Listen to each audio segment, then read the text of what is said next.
안녕하세요. 종합권 전문 SD 입시 컨설팅입니다. 오늘은 작년 신설학과 수시 등급에 대해 알아보겠습니다. 우리가 이제 신설학과는 이제 변수가 이제 크다라고 하잖아요. 왜냐하면 그 전에 입시 결과가 없었기 때문에. 그래서 작년에 이제 수도권에 신설학과가 좀 많이 생겼었거든요. 그래서 그 학과들은 올해 이제 어떤 입시 결과가 나왔는가가 이제 궁금하잖아요. 한번 그거 살펴보겠습니다. 일단 가천대 같은 경우에는 교과 전형이 학생부 우수자. 이제 문과에서 작년 누가 나왔냐면 이게 나왔어요. 빅데이터 경영. 그러니까 지금 위에서부터가 높은 학과고 아래가 이제 낮은 학과라고 보시면 돼요. 작년에 신설이었던 빅데이터 경영은 학생부 우수자 중에서 가장 낮았어요. 그러니까 경찰행정 다음으로, 그러니까 경찰행정 다음으로 여튼간에 하위로 나왔죠.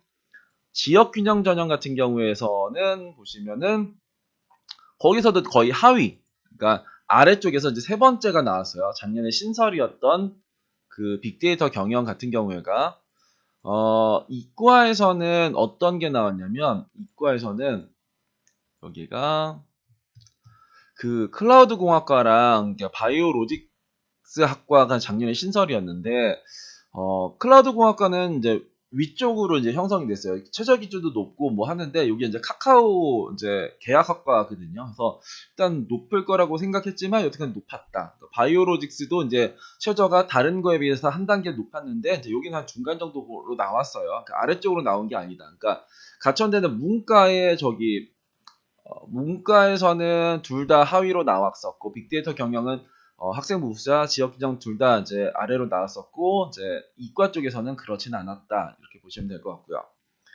그 다음에 대학은 이제 경희대. 경희대에서는 작년에 신설학과가 뭐였냐? 이쪽에 반도체 공학과였습니다. 반도체 공학과를 보면은 작년에 입시 결과에서 가장 하위로 나왔죠. 가장 꼴등으로 나왔어요. 경희대 반도체 공학과는 이제 꼴등 나왔고 가천대 빅데이터 경영도 꼴등이 나왔어요. 그 다음 광운대는 이 반도체 시스템 공학부랑 AI 로봇이 이제 신설이었는데 반도체 시스템은 조금 이제 위쪽으로 나왔고요. 그리고 이제 AI 로봇은 이제 아래쪽으로 나왔네요. 그래서 여튼간 하나는 이제 위, 하나는 아래 이제 이런 식으로 나왔어요. 덕성여대 같은 경우에는 여기 고교 추천 전형에서 이제 과학기술대학이랑 가상현실 데이터 사이언스 이 두 개가 신설이었는데 원래 기존에 이제 과학기술대학은 평균이 2.4등급 그 70% 커서 2.62가 나왔는데 여기서는 이제 평균이 막 3.45등급, 3.07등급 이게 교과에 최저가 없음에도 불구하고 그 세계 교과의 전 과목을 반영하면서 이제 최저가 없음에도 불구하고 이런 점수가 나왔어요. 그러니까 작년에 이 신설 그러니까 덕성여대 가상현실이랑 데이터 사이언스는 신설의 변수가 이제 제대로 이제 통했다. 그리고 학생부 백전형 같은 경우에도 여기서도 이 두 놈이 이제 크게 내려왔죠. 그러니까 원래는 이 정도 2.18에 2.37 정도를 보여줬는데 2.64에 2.7, 2.81에 2.77 이런 식으로 일단 보여줬다. 근데 덕성여대 올해 또 이제 신설이 나오죠. 올해 신설학과는 이제 AI 신약학과가 이제 신설로 나옵니다. 여튼간에 지금 거의 다 신설이 아래로 내려왔어요. 36대는 작년에 이과에서 신설이 나왔는데 그게 뭐였냐? 빅데이터 클라우드 공학과요. 그러니까 이것도 이제 아래로 내려왔죠. 아래에서 두 번째가 이제 빅데이터 클라우드 공학과가 나왔고 세종대는 작년에 신설학과가 뭐였냐? 작년에 신설학과가 이거 우주항공 드론 공학부의 이제 지능형 융합 전공 이게 이제 신설이었어요. 근데 이게 또 작년에 꼴등으로 나왔어요. 근데 올해는 이제 지능정보 융합학과가 이제 신설이 나옵니다. 이화여대 같은 경우에는 작년에 신설학과가 지능형 반도체. 이거 이제 꼴등에서 이제 거의 막 두 번째, 세 번째 이런 식으로 나왔어요. 그 다음에 인천대에서는 여기 교과 성적 우수자에서는 누가 나왔냐? 문과에서 얘네들이 이제 이게 데이터과학과가 이제 신설로 나왔어요. 근데 한 중간 정도로 나왔네요. 그러니까 아래도 아니고 위도 아니고 교과 성적 우수자에서는. 반면에 이 지역균형 전형, 그 인천에는 교과가 두 개가 있거든요. 하나는 최저가 있는 거, 하나는 최저가 없는 거. 그쪽에서는 또 이제 얘가 이제 하위로 내려왔죠.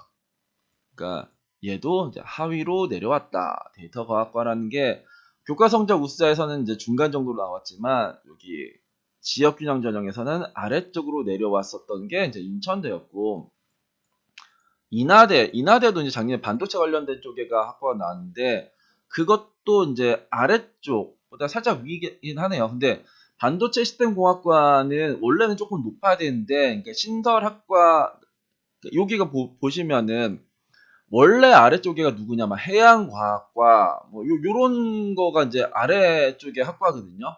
근데 그런 것보다도 이제 아래로 나왔다. 그래서 여튼간에 그, 인하대 반도체 시스템도 이 신설에 그런 걸 조금 더 좀 본 거죠. 한성대 같은 경우에 작년에 이제 미래 모빌리티 학과가 신설로 나왔어요. 그러니까, IT공과대학은 2.79가 50% 컷이고 2.95가 70% 컷인데, 이거는 3.44에 3.51, 거의 야간처럼 나왔죠.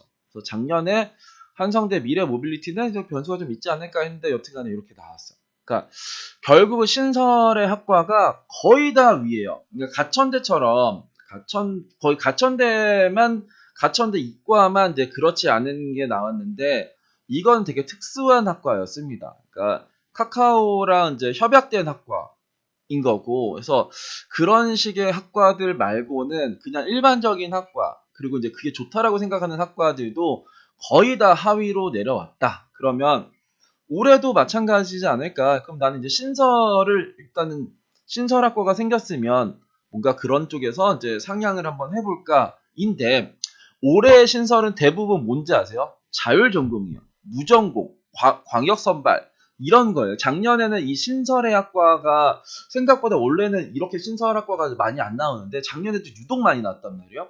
근데 올해는 전체에서 광역 선발, 무전공을 막 선발한단 말이에요. 그러면서 모집 인원도 엄청나게 크게 만들어주고, 그러면은 그런 쪽에서도 또 뭔가 이제 문제가 또 생기는 학과들이 좀 많이 나오지 않을까, 이런 생각이 좀 듭니다. 일단은 오늘은 작년 신설학과가 어떤 포지션으로 나왔는지 한번 알아봤습니다. 감사합니다.